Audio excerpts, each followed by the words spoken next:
Do you obsess over which words to choose and use when you've got an important interaction coming up? It could be a pitch, you're presenting, you're heading a meeting, you're going to be on a podcast, whatever it is, it's a high stakes moment, a lot rides on it, and you know that you don't get a second chance. Now, if this is you, stick around because I got you.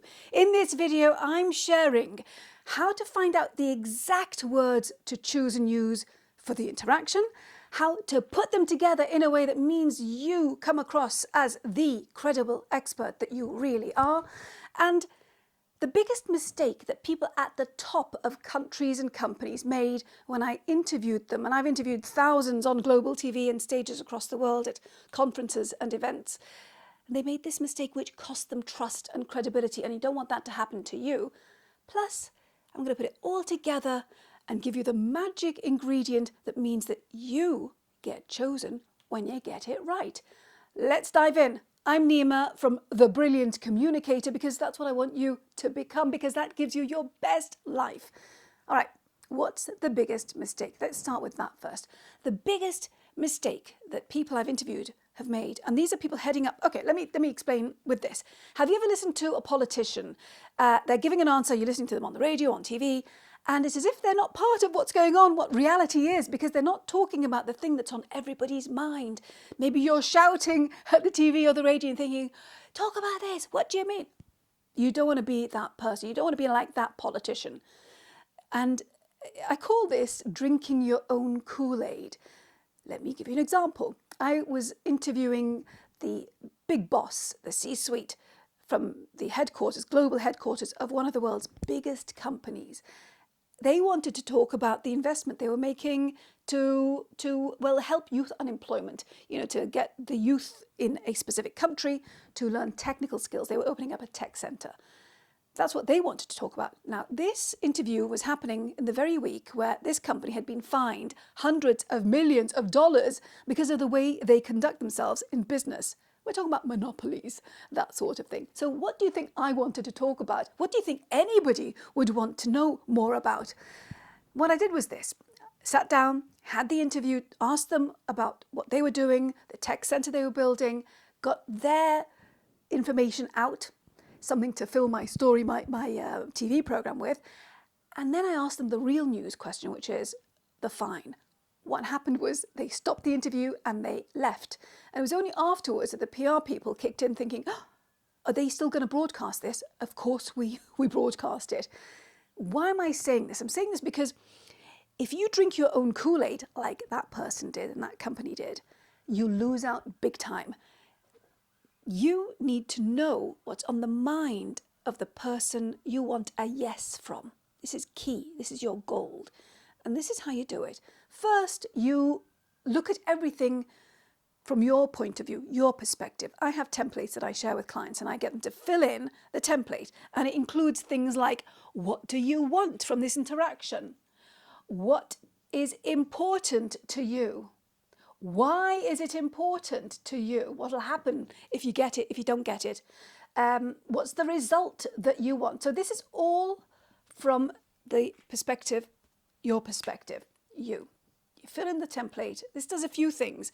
It helps you process what you really want and get it out of you so that it doesn't poison what you say. It doesn't sort of like dominate. You don't end up drinking your own Kool-Aid like the politician and the C-suite guy. Then, when you've done this, you park it. You put it aside and you take the next template, which is exactly the same, but it's from the perspective of the person you want a yes from. So you go from you to the person you want a yes from, please, and you answer the same questions. What do they want? What's important to them? What's the result they want? What keeps them up at night? What is the worst thing that could happen if they say yes to you? What is it that they're worried about? So you get your perspective out of you. You focus on the perspective of the person that you want a yes from. And this helps prime you for the next step, which is all about the words. So how do you know the exact words to choose and use? Well, you look at the perspective of the person you want a yes from, and you figure out, what is their biggest pain? What is their biggest problem? How can I help them with that? And how can I make it match what I am great at, what I do? So you want to look at their pain, their problem. It's all from their perspective. You don't want to figure out how you take them from their pain and their problem to their promised land. You know, like, oh, thank goodness we chose you. You were the perfect person for this. These are the words that you need. You need to know these words. Now, I did it with this video when I started with, do you obsess over the words that you choose and use before an important interaction? Because that's what many people do, experts who want to get it right. Maybe you do that, or maybe you think that you should be obsessing over the words a bit more. Either way, it got your attention, and that's why you're here. You want to do the same thing with the person you want a yes from. What's their biggest pain, biggest problem, the thing that keeps them up at night? You want to become the voice inside their head, and you want to guide them to their problem-free state, their promised land, with your solution. That's why the first step is so important, and it leads to this step. So now you've got your words, the important words that they use when they're talking about their issue and their problem. What do you do with it? Well, you put it together in a really simple structure. I'm giving you top level stuff here. I go into a lot more depth, of course, with people I work with, because we're talking about a specific thing there, a specific outcome. If you want my help with this, please book a call with me. There's a link below the video. If you're not ready to invest in yourself, then why don't you buy my book? It's called The Brilliant Communicator. It'll help. So you've got the words. You then want to put them together. I like simplicity. I'm a really practical, simple person. I don't like complicated when we don't need to have it. And we never need to have complicated, really. And this is how you do it. You start with what. I like this. There are so many structures that you can use, templates and ways of putting your information together. I like this because the 3 steps act as prompts as well. You'll see what I mean. So what, so what, and now what. The what is literally, what are we doing here? What are we talking about? You could use it as a prompt and start like that. This is what I'm talking about today. This is my what. So what is about, so what? Why should I care about this? Why should I listen to you? Why should I care? This sentence is about you completing this. This is important because, and that answers the so what that's in the mind of the person listening. Even if they don't realize it, you always want to answer that question. So this becomes part of, this is important because. And then you get on to the last bit, the end of what you're saying, with the now what. And this is your call to action. This is the next step, the thing, the action that you want the person that you want a yes from to take. And it could be book a call, fill in a survey, buy your product, invest in you, give you the project, whatever that thing is. You're guiding them towards that decision with whatever next step you want them to take. Here's what we're talking about. This is why it's important to you, their perspective. And here's how we can make this happen. And of course, it has to feed into their promised land, their big resolution. Thank goodness I chose you and your product and your solution, right? When you've got a structure that is really simple and easy for you to populate and think of, it helps you remember it. That's the first thing. But also it helps the person you're communicating with to remember the key information too.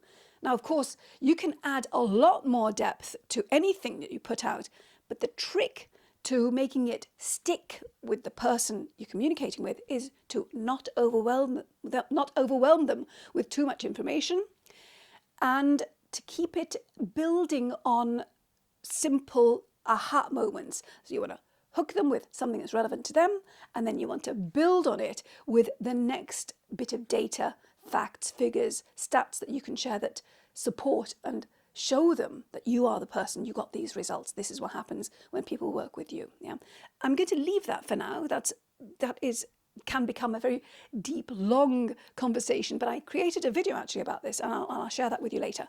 So what, now what? You've got your words, you've got the perspective, the golden perspective of the person you want to yes from, and you've got a way to put it together so that you can be in the moment. This is really important, being in the moment, not trying to remember what you're going to say next. That loses you the moment. It loses you the deal. It loses you the person that you want a yes from. You want to be in the moment. And the way to be in the moment is to know what you're talking about. You're credible. You know your stuff, so that's great. But that's different to being able to recall and focus on the specifics that you want to share in that moment, right? Keep it simple, you'll nail this. Then there's a magic ingredient, you see. So you've got all of this stuff here. You know your stuff, you're credible, you're an expert, you want to be chosen. When you're comfortable with what you're saying and how you're sharing it,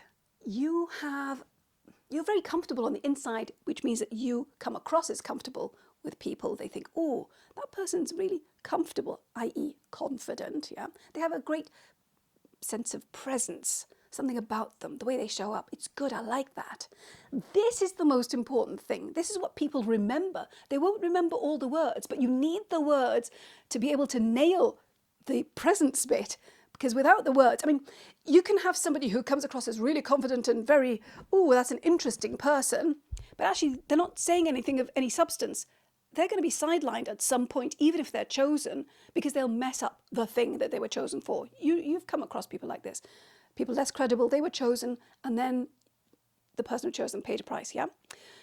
You don't want that. Let's just ignore that. You want to be chosen instead of them. So what you do is, when you nail all the building blocks of how to communicate effectively with impact, and you show up as the credible, comfortable person that you really are, the expert that you really are, there's a perception of you that's created in the other person's mind. And you know, this word is so important, the word perception. Why? Because people's perception of you, well, it dictates your whole life, really, because people are making decisions about you even when you're not in the room. They're making decisions based on their perception of you. This is the gatekeeper to all your opportunities, this word here, because it forms the foundation of all the decisions that are made about you. And these decisions, for example, I won't offer them the project versus I will. I won't invest in their company versus I will. This dictates your life, what you end up doing in life, the results that you get, the wins, your success. All these things, whether you like it or not, are based on a perception people have of you, the decision maker who has the keys to your next success. The perception that they have of you determines whether you get that next thing that you want. So let's just have a recap. You have started by doing a perception release around what you want to know and do and why it's important to you, so it doesn't colour and poison your thinking and your communication in the moment. You've then looked at everything through the perspective, lens, point of view of the person you want a yes from. What's their perspective? What do they want? What's important to them? What are they losing sleep over? You use that to discover the words, the exact words, the way they describe things around what they want for themselves. That's how you get their interest. And you build on that interest by proving your credibility and the results that you've gotten for other clients or in your projects and the teams that you've led. And you guide them to a specific next step. Really important. So many people lose this because they don't actually have a next step sorted out in their mind. So they've done it, all the work, and then, oh, okay, thanks for that. But there's no next step. Big mistake. And you are putting it together in a way that makes it easy for you to remember and recall, which makes it easy for the other person to remember and recall. And it means that they get a great feeling, vibe off of you. Your presence in the moment is so comfortable that they create a perception of you that matches, this is really important, what you want for yourself, your success, your next thing that you want, and that you are capable and able to do this, when their perception of you matches your ability, your level of expertise, that is your promised land, because they will start making decisions saying yes to you and what you want, choosing you over other people. And when you make sure that you do not drink your own Kool-Aid and that you start with the perspective of the other person, they trust you. Such an important thing. They trust you. They go, oh, that person, they nailed it. They know exactly what's going on. They know exactly what we're dealing with. That's what you want.